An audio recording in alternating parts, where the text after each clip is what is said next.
lecture. I, Hima Ashwath, a student of third year LLB on behalf of CMR University, School of Legal Studies, extends a hearty welcome to our esteemed guests who have joined us for today for the guest lecture on Nuances pertaining to servicing startups.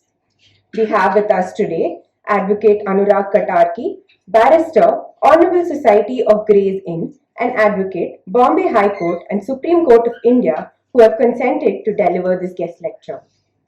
Sir is an experienced barrister called into the bar by the Hon'ble Society of Gray's Inn.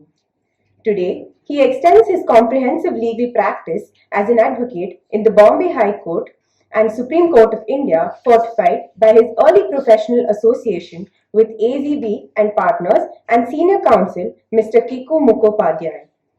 His practice extends to a diverse range of litigation from white-collar crimes to commercial arbitration and company law disputes. The versatility of his casework is reflected in the clientele he has served, including Fortune 500 companies across various judicial platforms. Beyond the courtroom, his professional journey has broadened to encompass the corporate landscape. He has advised traditional companies and startups from sectors such as fintech, FMCG, agriculture drones, STEM toys, marine EV, EdTech, and the gaming and gambling industry. We welcome you, sir.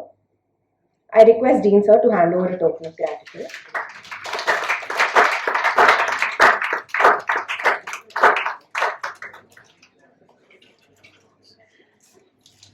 We are accompanied by our beloved Dean, faculty coordinators, and student coordinators of the Center for Alternate Dispute Resolution, as well as the participants.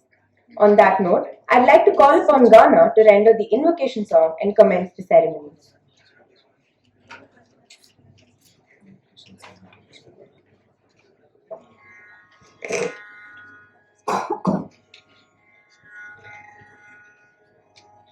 Rama Nama Paya Sake, Krishna Nama Sakare. Rama Nama Paya Sake, Krishna Nama Sakare. Rama Nama Paya Sake, Rama Nama Paya Sake, Rama Nama Paya Sake, Krishna Nama Sakare. ಒಮ್ಮನ ಗೋಧಿಯ ತಂದು ವೈರಾಗ್ಯ ಕಲ್ಲಲ್ಲಿ ಬೀಸಿ ಸುಮ್ಮನೆ ಸಜ್ಜಿಗೆ ತೆಗೆದು ಸಣ್ಣ ಸೇವೆಯ ಹುಸಿದು ರಾಮನಾಮ ಪಾಯಸಕ್ಕೆ ಕೃಷ್ಣ ನಾಮ ಸಕರೆ ರಾಮನಾಮ ಪಾಯಸಕ್ಕೆ ರಾಮನಾಮ ಪಾಯಸಕ್ಕೆ ಆನಂದ ಆನಂದವೆಂಬೋ ತೇಗು ಬಂದ ಪರಿಯಲಿ ಆನಂದ ಮೂರ್ತಿ ನಮ್ಮ ಪುರಂದರ ವಿಠಲನ ನೆನೆಯೋ ರಾಮನಾಮ ಪಾಯಸಕ್ಕೆ ಕೃಷ್ಣ ನಾಮ ಸಕರೆ ರಾಮನಾಮ ಪಾಯಸಕ್ಕೆ ರಾಮನಾಮ ಪಾಯಸಕ್ಕೆ Ramanama Payasake, Krishna Nama Sakare. Thank you. Thank you, Ghana, for blessing the event with your soulful voice. May I request our Dean, Professor Dr. T.R. Subramanya, sir, to deliver the welcome address. A very good afternoon to all of you present. I deem it a great privilege to welcome I say Mr. Junior Katarki. His father, Mohan Katarki, happened to be the senior advocate, Supreme Court of India, and he was also the Vice President of the Bar Council of India, and an eminent advocate who represented and is representing several states in the area of water dispute. And I remember, because when I was a student in JNU, he almost came to the Supreme Court of India for purpose of practice. This was somewhere in the year 1988. Since 1988 until this date, he has been one of the wonderful advocates practicing before the Supreme Court. Not only he has represented the government of Karnataka for over 30 years, but now he is representing several other states as well. And more than that, he is one of the uh, uh, professors of practice recognized by the CMR School of Legal Studies, appointed by the CMR University and Administration. I am very proud to say that he is the proud son of his father, Mount Katarki. And he is also highly educated, highly competent, well versed. And we had a discussion for about 30 minutes before we came here. His knowledge is complete, and he has a lot of us to do, many activities being young.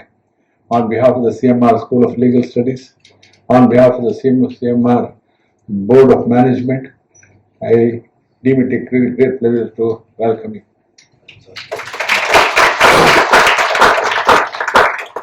See, when we invite youngsters, especially who are from the field,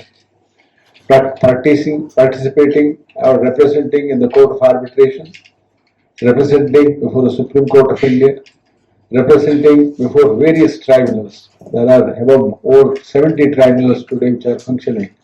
They are the ones who have the practical experience. And these are the ones who are not interested to prolong the litigation. And these are the ones who intend to give a solution, and by giving a solution instantly they will be attracting more clients. That is the impression which I just gathered with a brief talk with him. So, welcome sir. Come on, carry on.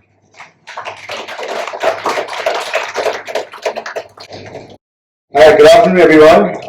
As I said, my name is Anurag Katarki. Thank you for the CMI University and the College of Law and Dr. Subramanya and Ms. Selvani for having me here. Today's topic is something which is very close to my practice, and as mentioned, my practice is very unorthodox. I do a mixture of litigation and service a lot of startups together. Servicing startups because that's the new economy, and if we don't change, change will eat us up. Having said that, startups is something which we have been hearing in the last 10 years, although every business, like at some point in time, Mukesh Ambani said that Reliance was also a startup. Now you would say a startup is any business which is starting from ground zero can be called a startup, but that's not the case. The government of India has come out with guidelines as to what can be and cannot be called a startup. And once you are notified to be registered as a startup and you secure a registration certificate, there are a host of benefits that come along with it. Having said that, I'll start my lecture with what is the eligibility criteria to be called a startup. To be called a startup, you need to be either an LLP or a registered partnership or a company. A sole proprietorship wouldn't do it, and even an unregistered partnership wouldn't do it. That's the basic. Having said that, a startup requires it to be less than 10 years from incorporation. It should have less than 100 crores of turnover, and it should be something which can provide scalability and innovation, scalability for employment, and is in the innovation sector. Now, what cannot be called a startup is because things like which are a reorganization of an existing business, or which are merged out of an amalgamation or a merger of existing entities, or is the same business carried out in a different way with common directors. Such things wouldn't cut out to be a startup.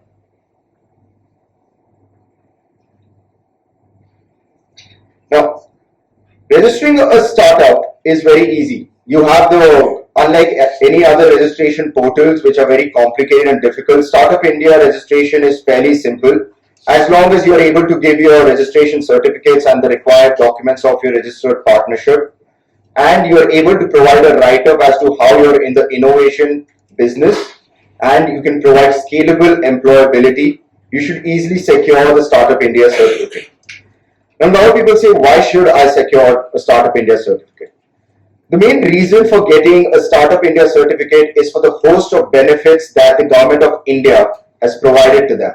The biggest one being till now is a tax break. Under Section 80C of the Income Tax Act, the tax that actually is levied upon you, you get a 3-year income tax break. Now that's a huge cost for any business which you can save. The main reason you need to understand why they are doing this. because they understand that how these businesses, if given an opportunity to use that money in a better way, can scale, and ultimately it is going to benefit the national exchequer by providing employability, and once you scale to a certain level, you can also service abroad. Moreover, like I said, what is a startup? A startup is something which is in the innovation or inventor space. The moment you get innovation, you need to also look at IPR registration. Otherwise, your innovation is of no use.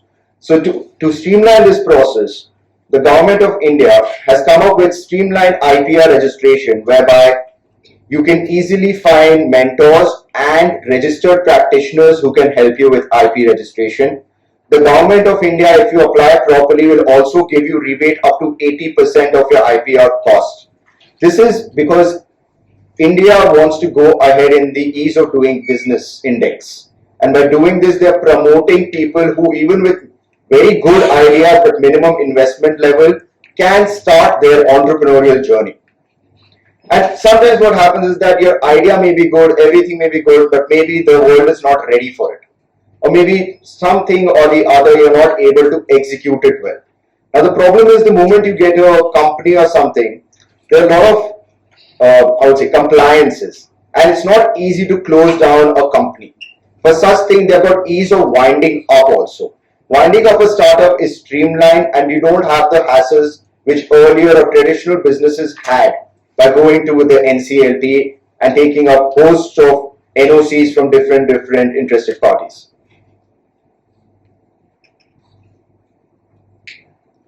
Now, my main reason of coming and giving this lecture is not giving you a brief, just telling you about what a startup is, because that's not pertaining to you. That's more for a management student. As lawyers, I see this as a new economy. Startups and Instagram is where the new economy lies. We all have been seeing it. In the last 5 or 10 years, I think most of the millionaires or the billionaires in this country have come through startups.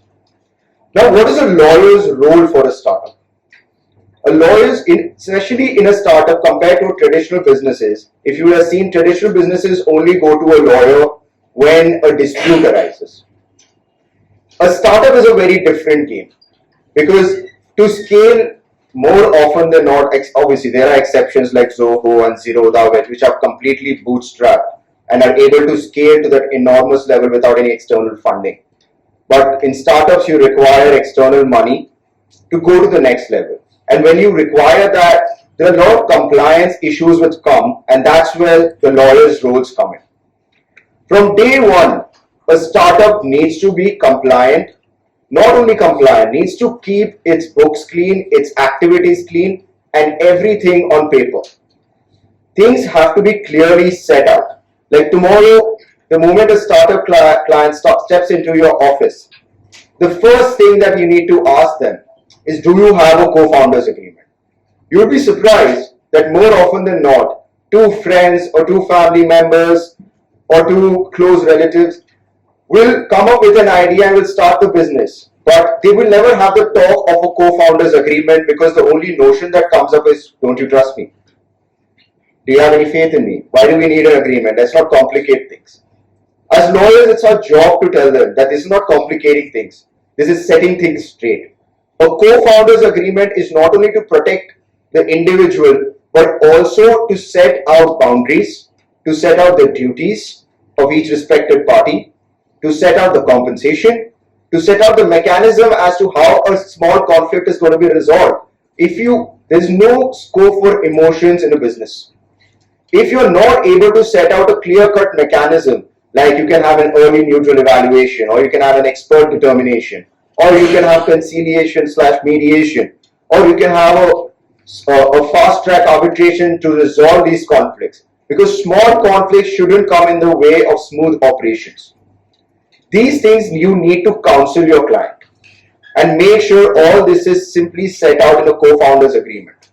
This is very necessary, not only to demarcate the lines, but also tomorrow when an investor steps in, he knows what he's getting into. He or she knows who is doing what role and who has the upper hand. Like we all would have studied companies that there has to be a managing director, and only one can be that.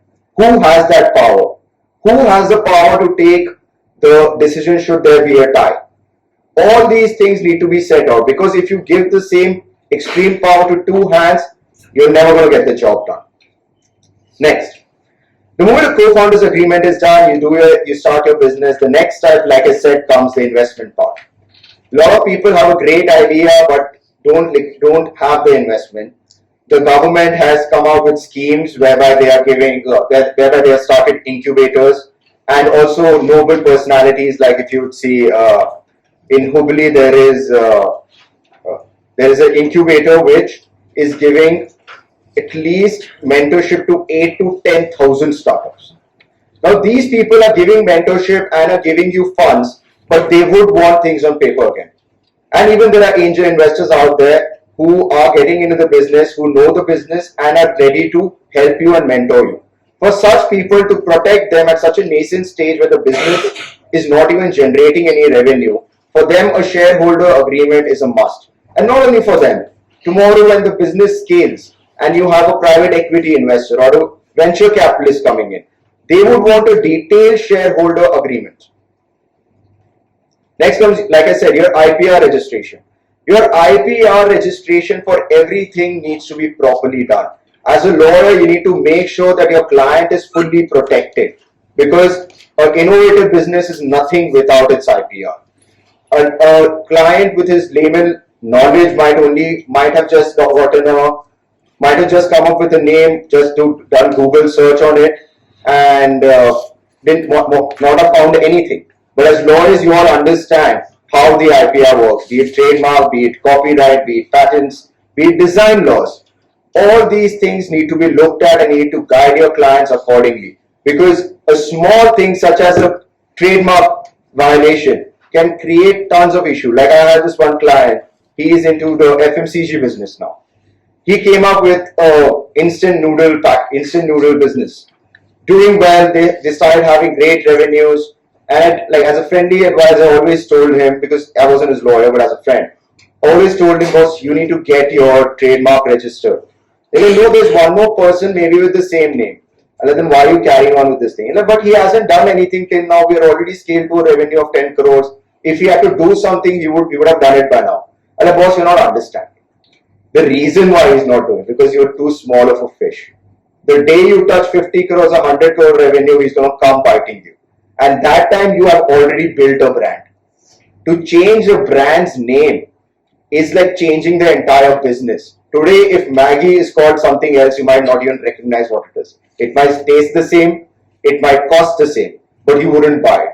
Because psychologically, we all go just by the brand name. Such small mistake is now heavily costing him, where he's having to shed lakhs of rupees just to buy the trademark from the person who has registered it. So as a lawyer, you need to be careful of these things and make note of all these small things. The problem with startups is that initially they might not have the funds to pay you, or they might be delaying the payments. But as a professional, you need to make sure you are servicing your client the most, because these are long-term relations. The more you protect them now, they will remember you, and the day they go big, you also go big along with them. Now the next part comes an industry specific laws. Tomorrow when a startup client comes to you, you as a lawyer, to be respected in front of their client, need to know more about their business than them. Like yesterday, a client came to me, he was in the health tech industry. He came and easily said, no, there is no licensing required because mine is all software. Before he stepped in, I had already done my research. There was a notification came out in 2021 which recognized software in the medical service also as a medical device. And you need to be registered under CDSCO. Such things, when you tell the client, is when you actually gain their confidence. As a lawyer, despite it being a startup or anything, if you need to do your background research on everything. Like my favorite quote when I was working under Mr. Ramjetmalani back in 2015, he said a very beautiful quote. He's like, law in itself is useless, but coupled with any other knowledge, it is priceless. You need to know, your job does not end by just knowing the law. Any Tom, Dick and Harry can Google the law and know. How you apply it in light of the facts is what makes you a great lawyer. You need to understand the industry specific laws. You need to understand the margins in the game. You need to understand who are the big players in the game. And why does this person want to enter that market, and what scope does this person have in that market? Why has someone not come up with this idea yet? Does the law not permit it? Because if you understand what is innovation, innovation is something which is not yet done. That means you are always treading on grey lines. You need to come up with an answer as to why it has not been done first. Only when you have come up with those answers when you'll be able to tackle a startup client. Because they might come up with things like, okay, I had this another client who was into gaming and gambling sector. Now what they started doing was they started doing shadow stocks, whereby you can do yes or no on whether the price of this share will go up or not. Now those things are listed on the BSE, right? And they are regulated by the SEBI. By doing this, you might think as a layman, or he might think as a layman that, oh, I'm out of the SEBI regulations. No, you're not. The moment you are stepping into the purview, even if you're not registered, but you're carrying out those activities, the law deems to you to be registered in that area. So you need to make sure that you are well researched and well versed with every little thing about that industry. Otherwise, you are going to be professionally sued later on, and that's the sad truth. But for dealing with a startup client. Now, like I said, it depends who you are servicing in a startup. Are you servicing the founders, or are you from the investor's perspective? The game is different from both the sides. It's about how you negotiate. Let's start with the founder's perspective. A founder the problem with founders is they would just look at the consideration part. How much money is coming in, and how much am I going to dilute, and what is my valuation today? Those are literally the 3 or 4 things every startup founder will look at. As lawyers, we need to go beyond it. This is the last thing I would look at, because commercials is not our game and you should never get into the commercial. Trust me, if you do that, you'll be landing in big trouble. That's a personal advice, not written anywhere, that you can't get in. But the moment you show commercial interest, they'll think that you have vested interest, so it's better to stray away from that, unless the client has authorized you to negotiate on his behalf. Now, here our game is very different. We need to give minimal protection to the investor and maximum rights to the founder. The founder cannot operate in a restricted environment. The founder shall be given the maximum leeway to take decisions on important parts. He should be given minimal obligations to report to the investor. He should be given a proper compensation for the work that they have done. And depending on the stage that you are at and how much they have already diluted, you might want to consider having an ESOP pool already, like the obligation of creating an ESOP pool already in the agreement.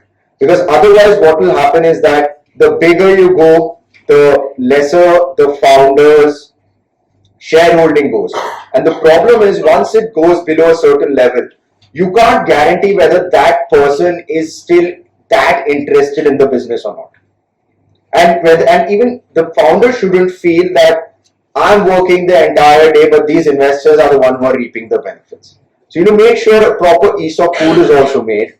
You need to make sure that he's given adequate protection and not whimsically removed from the position as the company goes big, because we have seen how founders are removed from their positions the moment the company goes big, and the PE VC people will get their own hounds to manage the company. The recent example we all would have heard was Sam Altman of the famous ChatGPT.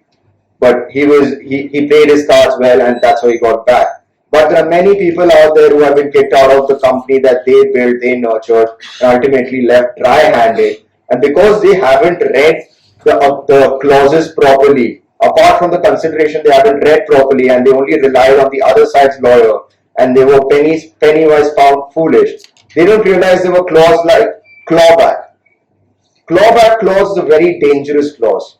It allows the investors to claw back the shareholding that is given to the founder. So in a way, that person has built has given his sweat, blood, and tears, and in the day they might find some moral turpitude, I would say, because that's a very wider term. Even crossing a red light can be construed as a moral turpitude, and try to claw back those shares. So from a founder's perspective, you need to be sure that you have adequately protected your client. Coming to the other side, more often than not, you will be called upon by the investors. Now, investors are always sharks. We all have heard of Shark Tank out here. How they bring in different clauses. Like, I think just yesterday only I was reading somewhere where first year it was about equity, second year it was equity and debt, third year became equity, debt, and royalty. Next time, God knows where they're going to go. Now, investor would want the maximum protection because he's giving his money, but he's not involved in the day-to-day operations. And why it is involved? Because recently we all would have heard about the case of Rahul Yadav, where he blew up 200 crores of the investor money within a year. Now, the investor was foolish because they didn't do their due diligence. The investors didn't put adequate protection for themselves, things like monthly or quarterly report of unaudited financials, regular board meeting. One is that what the Companies Act prescribes about the regular number of board meetings. But if you're putting in money, you might want it to be more often than what is the minimum given in the Companies Act. You might want things like affirmative voting rights. Because depending on the security you have taken, you might actually, under the Companies Act, not be adequately protected. Like these days, what is going on in the market is mostly people take CCPS. That's a compulsory convertible preference share. Now here, what happens is that the founders think, okay, I have given them CCPS, which will be converted mostly either after 20 years or upon happening of an IPO and not before that. And they will keep the equity with them. Remember, everyone, if you're at Companies Act, with equity comes the voting right. Comes voting right. So they still have all the control over the company. So how do you protect your client who's an investor? You keep affirmative voting rights. Affirmative voting rights in the sense you cannot take a business decision above a certain amount. You cannot change the line of business after a certain point. To a certain point. You cannot engage with these entities because they might be having they might be my related parties, or they would be conflict of interest with me. And if I'm a seed investor, I would want you also to stay away from that. You would keep things, protection of indemnity bonds. Like tomorrow, if there is any corruption involved in the company, the thing shouldn't swindle back to you. And the thing with startups is, like I said, it's a gray area. So an investor is not a lawyer, and an investor is not bound to law. He is only relying upon the representation given by the founder. According to the founder, it is legal, and what he's doing is legal. Now you don't know whether he's complying with the GST law, which is the most uncertain these days. Such things you need to make sure there are indemnity bonds taken, so that tomorrow that thing shouldn't circle back to you being an investor. And it shouldn't ideally, because you're not involved in the day-to-day activities. And again, with security to be taken. Now, what type of risk appetite does your client have?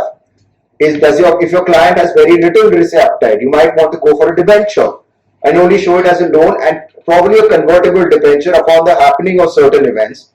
Otherwise, it will be treated as a loan and they might get the money back. And now for startups, like one more thing has come in. It is called a convertible note. Now, convertible note, I don't know if you all know, it's called a safe. Has anyone heard of a safe till now? A safe note? It is securing future equity. It's a concept come up by Y Combinator, that is the investment arm of Google, and in India by 100x VC. Now here what happens is, like you all would have read the Companies Act, whether you can't just take money from outsiders and start using it. You need to either issue securities or show it as a secured loan. You can't take unsecured loan from third parties. You can take it only from a director and short shareholders. You can't take it from outsiders. Now, like I said, the government has come up with ease of doing business index, and to promote the ease of doing business in India, they have allowed startups to have a convertible note whereby Today as an investor, I'm giving you 50 lakhs. I don't know what the valuation is, I don't care. I'm giving you 50 lakhs, which is today to be treated as a debt at a minimal percentage of interest. You can make it as 0.1%. It's barely minimal. And you can say after 3 years or within 3 years, whenever you do a price round, that is a proper funding round, I will get 20% off or a 30% off. Like if you do it 10 crores, I'll get 20%. If you do it at 15 crores, I'll probably get 10%. So that gives the investor the extra protection of not losing his money. At least tomorrow, if the company is winding up, you're treated as a creditor. Right? So it gives you more security. And just remind us that this is only for the startups which are registered under Startup India and have the certificate. A traditional company cannot take money like this.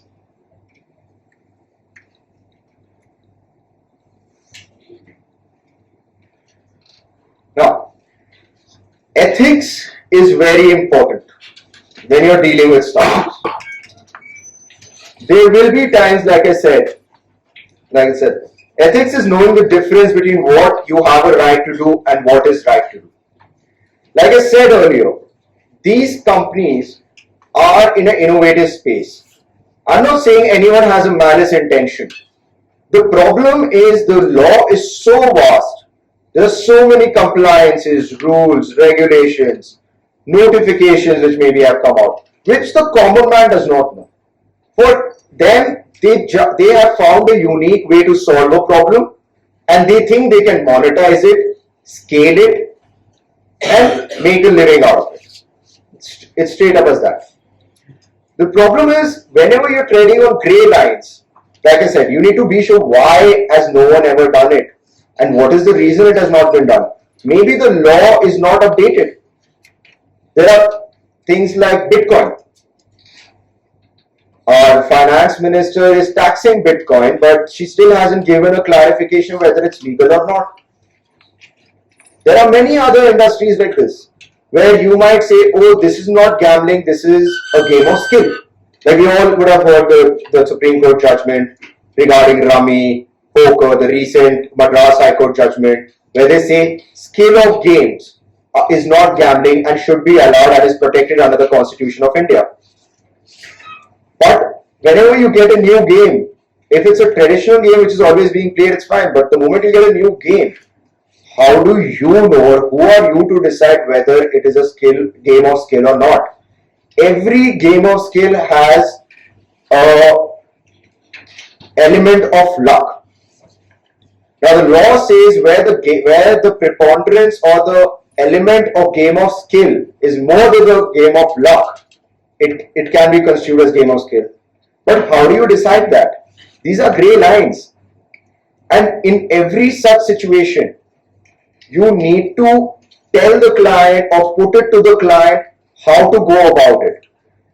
A businessman might always say it's fine to cross a bit of a line here and there. But they are not bound by the Advocates Act. We are. Your duty towards the court, towards the law, as per the ethical code, is paramount. What you can do in such situations is always put it on email about what your legal opinion is. Rest, it is upon them whether they want to go ahead or not. Should they choose to not abide by a legal opinion, it's their wish. You can't force them, and it's not that you're going to tell anyone because you're anyways bound by attorney-client privilege. But as a lawyer, you need to be careful of these things. As a startup lawyer, there are many conundrums that come around. You might be acting as a disputes lawyer, you might be acting as a corporate lawyer, you might also be acting as their general counsel. Why I'm saying general counsels, you might have heard all these big companies have general counsels. But these startups don't have the money to get a general counsel. So you have to develop your practice and your attitude in a way whereby you can service them as a general counsel. And what I mean by the general counsel is your advice should be efficient and effective. Like I said, you need to understand the industry, you need to understand the margins. Only then will you be able to negotiate a contract from the other side, and only then will the client have full faith in you. You need to come up with the fastest solutions.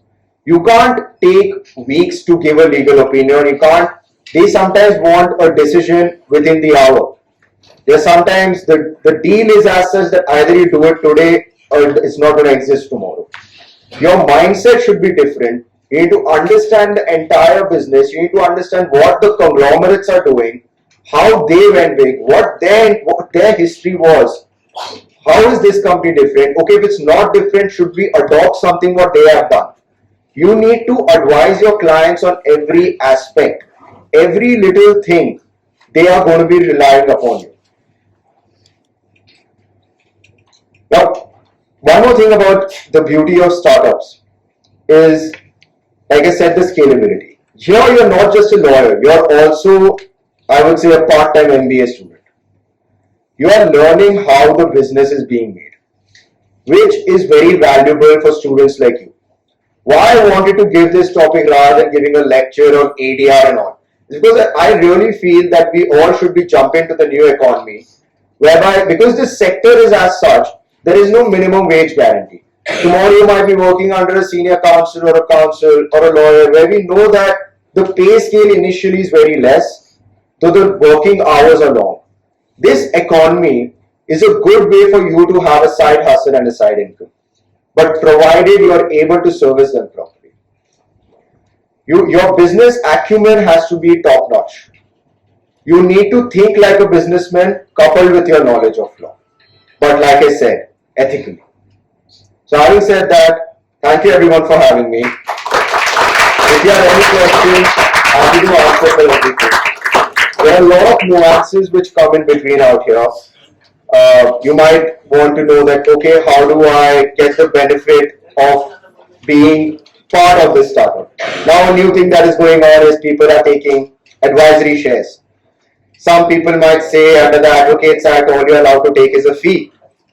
But other people are arguing that is for court cases, not for corporate work. And what if for a corporate work I don't register as a Sanad only? Then I'm not bound by the Advocates Act. So these are the things which are going on in the market. But it's very niche, and I feel Indian market is a bit rustic. Like in US it is allowed, explicitly allowed. In Australia it's explicitly allowed. In Singapore also it's explicitly allowed. As far as I know, even in London, earlier it wasn't, but now it is explicitly allowed.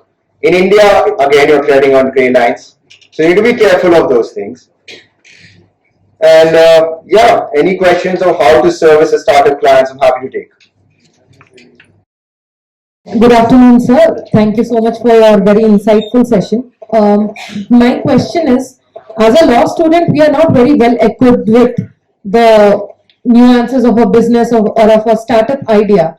And as you said that we should have that acumen to assist our clients in order to facilitate facilitate their businesses. So is there any suggestions that you can make to us as to how do we equip those skills or go about the entire process of learning? Is there any roadmap that you would suggest us to follow? Sure, see, first, obviously, you may think you don't know, but actually you would be knowing under the Companies Act and the LLP. See, now it depends the type of business that the person is trying to carry. Is it something in the service industry? Is it in the manufacturing industry? Do they intend on infusing their own money, or do they intend on taking investments? So I'll give you a simple example. Today, if you're doing a service thing and you don't intend on taking outside money, you tell me, why would you want to get into a company structure where there are a host of compliances, but rather just do a registered partnership or like an LLP, whereby the compliances are minimal because it's your own money and you can get through with it. Like Zerodha for the longest time was an LLP because they were very clear that they're going to be bootstrapped. It was just two brothers and they're ready. So as a lawyer, that's what you need to understand. You need to get that business idea and see what is the most efficient for them. You need to see which area they have been. If they are in the manufacturing sector, who is there? How many partners are there? Are there going to be many partners? Okay, infusion is coming in, fine. But is it only a one-time infusion, or does the person expect the infusion to be scaled accordingly? Is he sure that he's going to get the infusion of money on a regular basis? If he is not, and he knows, okay, I may get, I may not get. So your advice should be, what is the least minimum requirement? You would say start with a registered partnership because that's the easiest to get. C, get a proof of concept.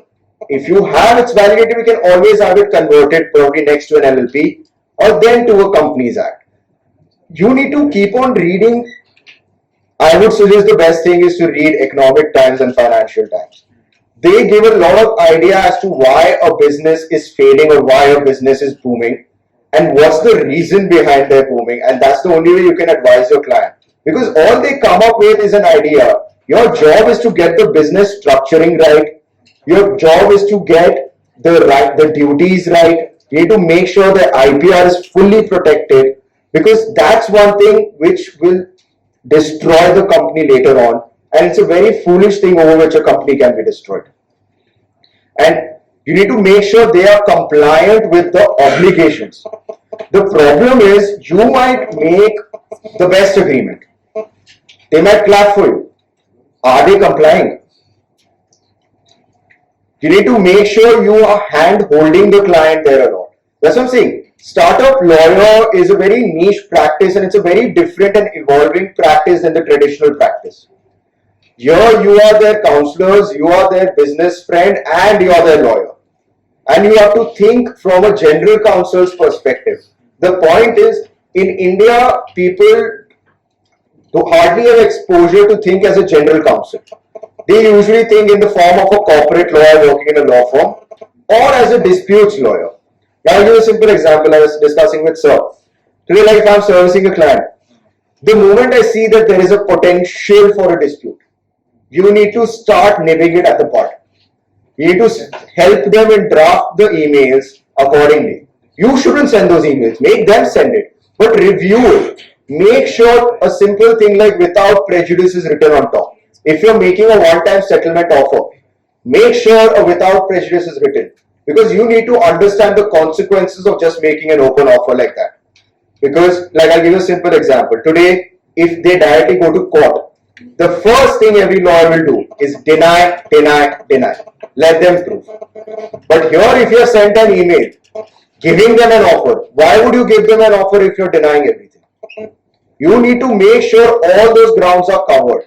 You need to make sure from day one you are strategically planning.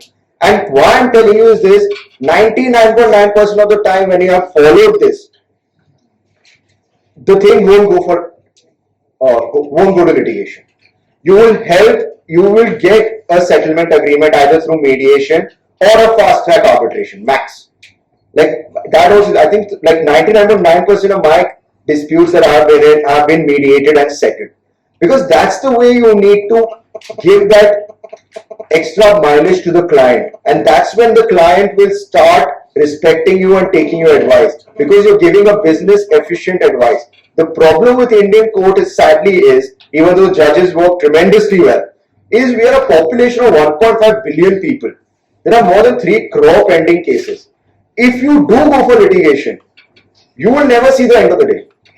Like I have had cases where I have done claims of 4-5 crores, mediated, settled, maybe you have to take a 20% hit. But that's fine. And I have cases which are less than 10 lakhs stuck in the court for the past 5 years. How does that make sense? How do you even justify the cost to your client on this? And no one's going to work for free. So you need to think of all this and strategize from day one how to get through it. Thank you for having me. If you have any further doubts or how you want to take care, how would you want to approach a startup client, please do hit me out. I'm available on LinkedIn. Happy to answer any questions. Thank you everyone for having me.